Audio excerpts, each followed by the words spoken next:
Good evening.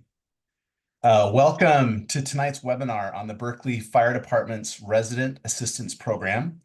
I'm so glad that you're here. Councilmember Brent Blackaby, for those of you that I haven't met yet, I represent the north side of the Berkeley campus and the North Berkeley Hills. I'm really excited about the city's Resident Assistance Program, or RAP, and that we'll be having the fire department here tonight, along with my colleague, Councilmember Mark Humbert, to talk about the program and how to apply. As we work together to make Berkeley more fire safe, the work that each of us does around our own home, in conjunction with each of our neighbors and our regional partners like the East Bay Regional Park District, is really crucial to defending against the wildfire threat. And the resident assistance program that we're talking about tonight is essential to supporting as many homeowners as possible in this critical work. And now I'd like to hand it over to Mark. Thank you, Council Member. Welcome, everybody, and thank you for joining us. I'm sitting virtually on top of Panoramic Hill. Behind me is a photograph I took during the winter, so it's greener than it is now. Actually, Panoramic Ridge, the beautiful ridge trail up there. This is really such an important issue, Ember, and our resident assistance program that will help us, many of us, comply with Ember. I know these changes are not easy, so I appreciate folks participating and working with us as we begin rolling out these important new rules to protect us all. As much as we can, we want to help people and make this a collaborative process. I want to thank our fire department and other city staff for all their work on this, and there's a tremendous amount of hard work that's been done, and thank the community for its support. And I want to deeply thank Councilmember Blackaby and his staff, Lori and Hannah, for organizing this and including me in the process. Thank you. Thank you, Councilmember Humbert. Now onto the real kind of show tonight. I'd like to introduce Colin Arnold and Assistant Fire Inspector Cedric Adona. They'll be going through their presentation about the RAP. And then we'll be happy to have a Q&A period during which you can type questions through the Zoom question icon, or feel free to use the raised hand icon and we'll call on you to ask your question. So I'd like to introduce Colin. Colin's our Assistant Fire Chief for the WUI Division, the Wildland Urban Interface Division in the Berkeley Fire Department. He's been a real steadfast partner in reducing the risk of wildfire in the Berkeley Hills. And Colin, we'll turn it over to you. Council members, thank you. Appreciate everything that you've done, the partnership that we've had so far. This sort of platform to be able to get information out to folks, I think it's a valuable network, and yeah, the honor is all ours. I will share my screen this evening. We've got about 20 or so slides here to go through to help folks understand what the Residence Assistance Program is. And one exciting thing right off the bat is that we sort of test ran this program at the very top of the hill, and we're now going to start opening up this program to everybody that lives in the very high fire hazard severity zone. So that's anybody that has defensible space requirements. And we'll talk about what that is tonight. So what we're going to do tonight, I'd like to talk a little bit about what the point of this program is, some basic information about it, including the spending limits per property and where the money comes from. I'll bring one of our assistant inspectors in, Cedric Adona, to talk about eligible treatments and the difference between this year and next year with Ember. And he'll also talk about understanding inspections and the process after the inspection. And then we'll close it up and we'll take your questions as well.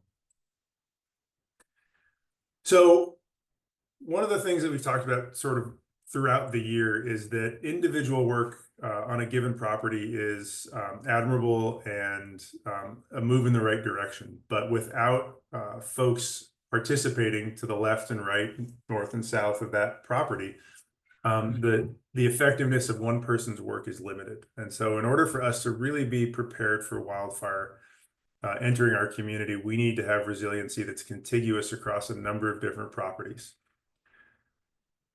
This is much more effective than just simply a patchwork of individual people here and there meeting the code where others might struggle to do so for any number of reasons.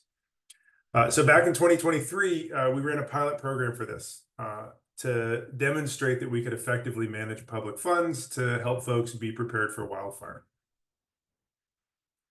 One of the things that's really important to us is that for some folks, this work may be easy. For some folks, this work may be expensive. And we want to make sure that regardless of your abilities, whether that be financial, physical, or otherwise, that you've got the capacity and the ability to meet this, this requirement to keep yourselves and keep each other safe. So the Residence Assistance Program is designed to fill the gap for folks that might otherwise struggle to do this work. So defensible space is a requirement for everybody that lives in the very high fire hazard severity zone, and that is on this map, everything in the red and to the east of that. So if you live in a very high fire hazard severity zone, there's a number of state codes that you must comply with in order to be in compliance with the fire code. Specifically 4291 and its local component 51182, which I'm happy to repeat that for anybody that wants to look it up later, are the areas where defensible space is required. Now, here in Berkeley, if you live in this orange zone up here, the Grizzly Peak zone, starting January 1st of 2026, there are additional requirements. And this is what EMBER is, which I'm going to assume everybody here is familiar with, but for those that may not be, that is an additional modification to the fire code that requires no combustible material in the first 5 feet of the structure and has some more strict requirements outside of that. That is the demonstrated best practice for maintaining resiliency from wildfire in the wildland-urban interface. And our goal is to prevent fire from impacting us any more than it needs to. So starting in January 2026, there are these new codes. At the moment, for folks that are applying this year, they've got the option of meeting this year's code or next year's code, and we'll talk a little bit more about that. And depending on how much work is needed to be done on the property, there is the opportunity to do additional work beyond the mandates of the code if it helps your property develop better defensible space. The spending cap per property right now is $2,900. This is based on the pilot program where $2,900 was the most that was required in order to have a property meet the compliance with the fire code. And this program doesn't prioritize treatment to cover recommendations, but if the identified recommendations have the potential to turn into violations in future inspections, the program may cover that. So one thing that we'd also like to point out is that we'll talk about, well, let me talk briefly about CAL FIRE and how this came to be. So what's really cool about this program, this is one of the only programs that we know of where CAL FIRE funding is being applied to private property. So it's one of the only places in the state where as a private property owner, you can take advantage of a CAL FIRE grant on your property and get this work done. And I think the big part of that is big props to our division before I was participating there, where they demonstrated that this pilot program could be really run effectively and responsibly. So I'm really proud to be a member of an organization that has given this kind of trust from the state. And in that $1 million grant that they gave us, there are some parameters around how the money can be spent.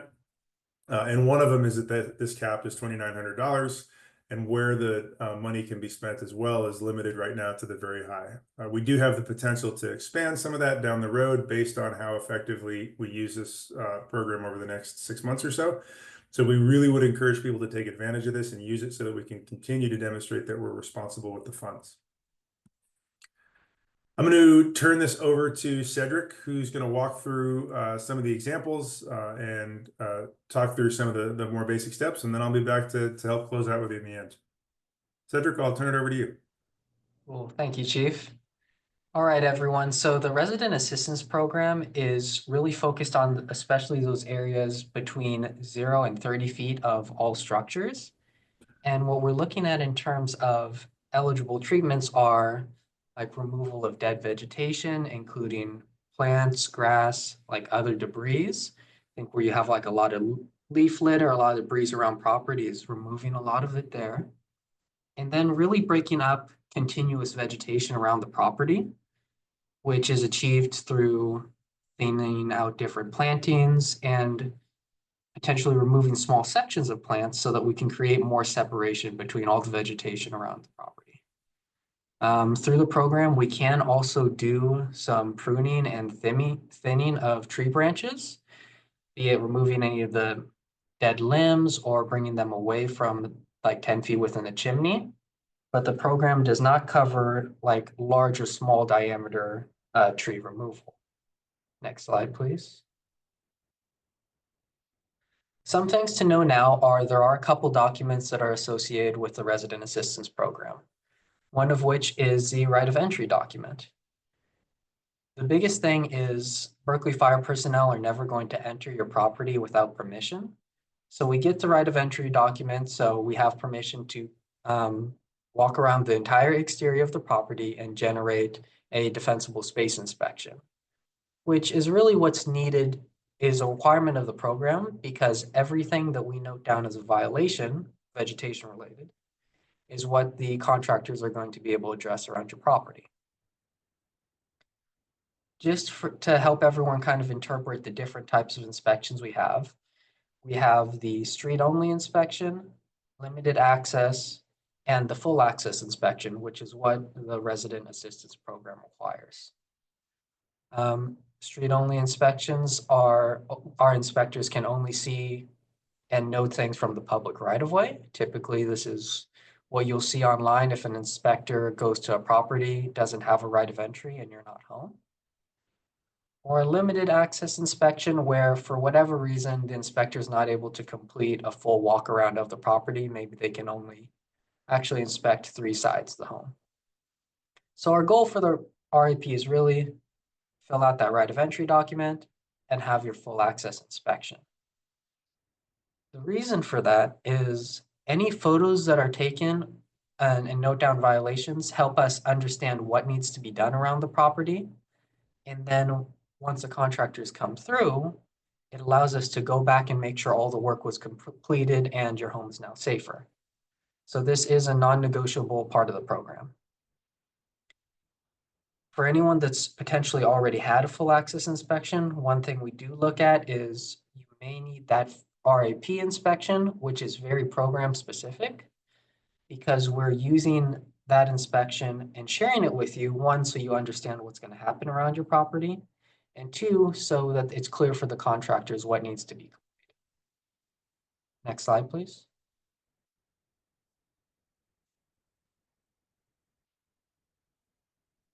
Can we go one more over?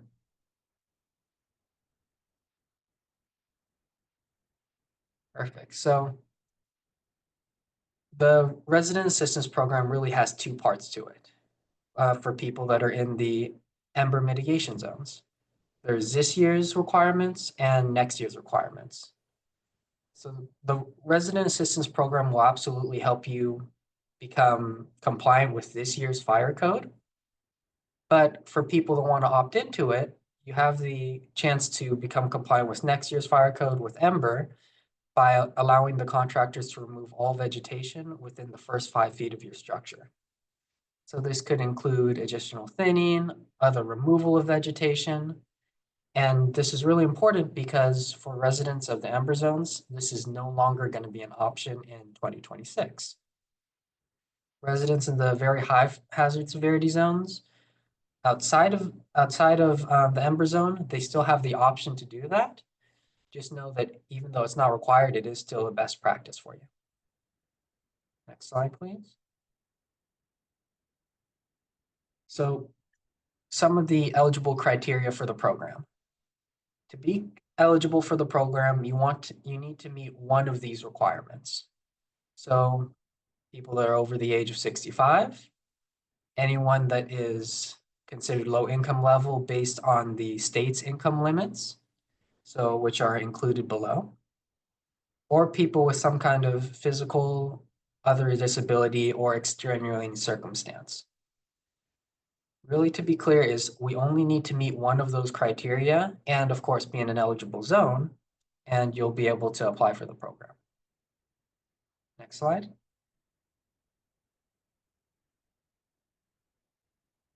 biggest thing to keep in mind here is we're all working together. So yes, this is going to be all of your individual properties and also our community. The Residents Assistance Program's goal is to be as accessible as possible to people so we can make not just your home, but the entire community safer. Because to Chief Arnold's point, having a community that has full defensible space throughout is going to be much more effective. As part of the program and for community benefit, we do require that both city staff and contractors are treated with respect. So please interact with our contractors, with our inspectors like myself as best as possible, but know that it is something that's required. Once again, the right of entry and participation agreement, which will be sent to you once your application is approved, are both required. Please make sure that when those documents are sent over to you or brought during your inspection, that we complete both the right of entry and the participation agreement as they can be separate documents. Next slide, please. So, next step for any residents that want to apply for the program are first determine if you're in an eligible area. Right now, we are focused on the very high fire severity zones. So we encourage everyone to go online and visit berkeleyfiresafe.org to check to make sure they're in an eligible zone, and then look at the fact sheet that we've put online as well as the application. When you open up the application, we'll collect your information like your first and last name, address, and of course, any supporting documents that you'll need to show that you're eligible, such as your proof of age or some kind of proof of income. For anyone that has some other extenuating circumstance, there is also the option to fill out and give us a little more information on what that is. Following your application, you'll be contacted with the right of entry and the participation agreement, as well as we'll reach out to you to schedule your RAP specific defensible space inspection. Next slide, please. So there are options for exploring more assistance, and I'm going to turn that over to Chief Arnold so he could talk to him more. Thanks, Cedric. One other thing that I wanted to mention too with our website, if you haven't been there recently, berkeleyfiresafe.org, is this year you also have the option or the ability to self-schedule an inspection at a time that's convenient for you. So I know there's a lot of information being presented tonight. I also know there's a lot of information flying around out there about what Ember is and what it isn't. And I would really encourage folks to go to berkeleyfiresafe.org, scroll down to defensible space inspections, and schedule a visit from one of our inspectors. They are only inspecting to this year's code. It's no different than what you faced in the past. So that part of the inspection should feel really familiar, but what they're also doing is walking folks through what's coming next year, and delivering some of those facts. They can also help you understand whether you're eligible for this program. There's a lot of benefits to taking that appointment. It's much more, we're no longer pressured to get through a large volume of homes, so we've got the time to spend with you. So please take advantage of that self-scheduled inspection if any of this is still confusing. And then also going forward, there are some things that the RAP isn't and can't be based on the restrictions from CAL FIRE. And there's obviously still other work to be done on the hills. And so I just wanted to touch briefly on some of the things that we are hopefully going to have available in the coming years or months, depending on how quickly we can move. We're exploring a nonprofit fund to be able to assist residents with home hardening. We are applying to Cal OES for the hazard mitigation grant to hopefully be able to provide or incentivize home hardening with folks that are interested in doing the work with a matching grant. Councilmember Blackaby is deeply involved in making sure we get the transfer tax rebate program up and running so that you can use some of that towards home hardening as well. I'd also like to call out that one of the advantages of scheduling an inspection is you can schedule it at a time when your contractor is also available. So if you're not interested in learning the details of what needs to be done and you have a contractor or a landscape gardener that can do the work for you, we're happy to talk to them at that appointed time. We're also happy to come out and do the inspection for those that don't qualify for the program and connect you with a contractor so that they know what needs to be done and you all can individually work out how you want to proceed. And we're continuing, last but not least, to advocate at the state level.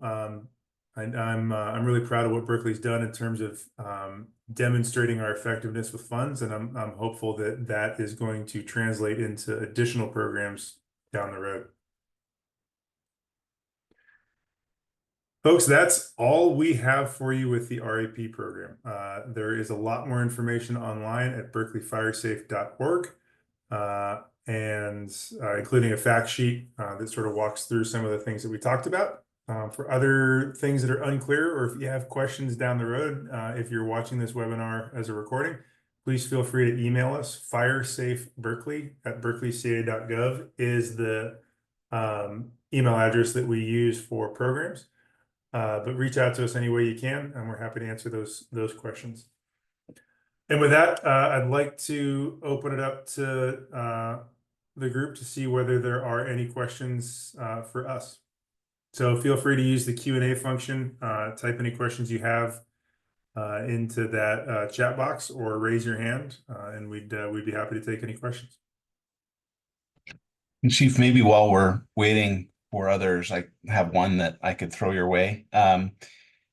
If someone qualifies for RAP, they go through the application process and they get informed that they do qualify, what typically is sort of the length of time from there to when you might be able to schedule get a contractor on board, have the funds released, that kind of thing? How does it kind of usually work after that?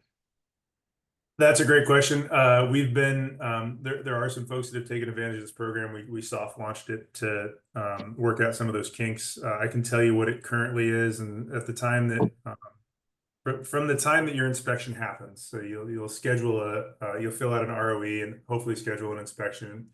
From the time that inspection happens, it's been taking about a week or so to turn the paperwork around, another week to get that paperwork out to the contractor, and then the contractor is individually following up with folks to schedule those inspections. So we have found that it's been taking a little bit less than a month right now. Based on the volume that we get, if we start to get a whole lot of applications for work, that may ebb and flow a bit in terms of timeline, but our goal is to continue to meet that timeline. We can pull some strings and move some stuff around to try to keep that timeline short, but I would anticipate about a month right now. Great. I just encourage folks, if you do have questions, feel free to raise your hand or type the question in the Q&A box below. One other question I had is, and you talked a little bit about the inspecting to the current standard now, inspecting to the Ember standard as well next year. If you do the RAP, do you also consider doing it in two chunks? Or if I do the RAP, would I be basically doing my Ember work at the same time? Does that make sense? Can you split it into two, or would you just be basically doing it all at once? Yeah, we can't guarantee right now that we could come back and do the work a second time. I'd like to have that be an option, but I don't know that that's possible. So for folks that are ready to go and ready to meet Ember, I'd encourage them to take advantage of this program now and get the work done. For those that again are a little hesitant and they want to wait, this program will be here next year. You can take advantage of it then too. I'll tell you right now that if you're in this program and you meet one of these limitations where we need to do the work, if you're in the matrix to get this work done, that's gonna absolve any inspections or challenges that you may have meeting this next year by participating in the program. So either now or next year, whenever you're comfortable, but I would really encourage folks to do this in one shot. So for some folks, they look at their property and they think, hey, this stuff in the first 5 feet I can pull out. It's small, it's easy, and I've got some bigger issues 20 feet from my property with some juniper or some overgrown trees, and I want to use Ember for that. Totally fine.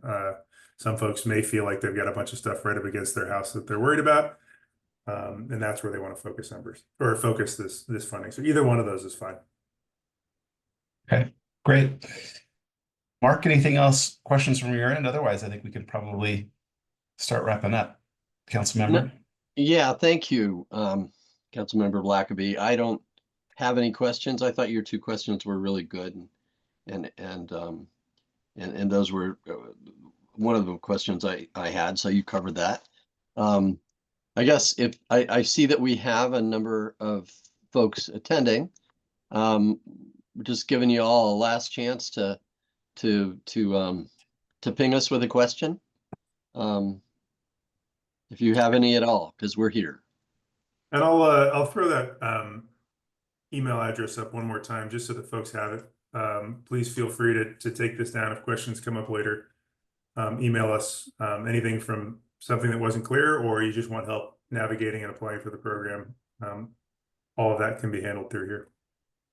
And just another plug for the website, because it is a great, it's a powerful tool, and that your guys are adding more info every week. I know there's a bunch more coming this fall as we get prepared for Ember. So again, just a plug, and that's berkeleyfiresafe.org. Is that right? Perfect. You got it. All right. And without any other questions lined up, council members, I thank you very much for having us on tonight, and for taking your time out to help residents meet this, and I'll leave it with you. Great. I'll just say thank you to everyone who has joined tonight to watch and participate. If you do have questions, please do reach out anytime. I think the great thing about this program and what we're doing with Ember and all the defensible space management in general is really encouraging this to be an interactive process with our friends at the Berkeley Fire Department. They are the experts. They can come to the property, do the inspection, give you some step-by-step advice. I think for most of us that are going to have to make some of these changes, especially if we live in the very high fire hazard severity zone, there's this, gosh, I'm going to have to do all this at once. And I think the idea here is really, let's just get started and start with what we can, and then continue to kind of build from there. So what I love about the inspection process, and then how RIP supports it, is you can start with what's comfortable to you, and we know where we're headed, but we can do it in an incremental way that makes it more manageable. So I just encourage people to take advantage of that opportunity, reach out to the fire department. They're here to help you, here to help us, and ultimately get the kind of widespread participation we need that's going to keep our community safe if we're faced with a wildfire in the years ahead. So thank you for being here. And Councilmember Humbert, I'll throw it to you maybe to wrap us up. Yeah, I just I do have some closing comments. I want to emphasize that we're in this together. I learned some new things paying attention tonight to the presentation. So if any of you here are District 8 residents and have follow-up questions or any issues that arise for you, please don't hesitate to reach out to me, to my office. I'm at mhumbert@berkeleycad.gov, and my chief of staff, and he's Eric Panzer, and I always forget whether he's erpanzer@berkeleycad.gov or ehpanzer@berkeleycad.gov, but one of those two is going to work. And I know that District 6 folks, who are really the tip of the spear on all this, will be also lending a helping hand. I want to thank again the fire department for all their work on this, and Councilmember Blackaby's office for organizing it. Thank you. Thanks a lot. Good night. Great. Thank you, everyone. Have a good night. Good night. Good night.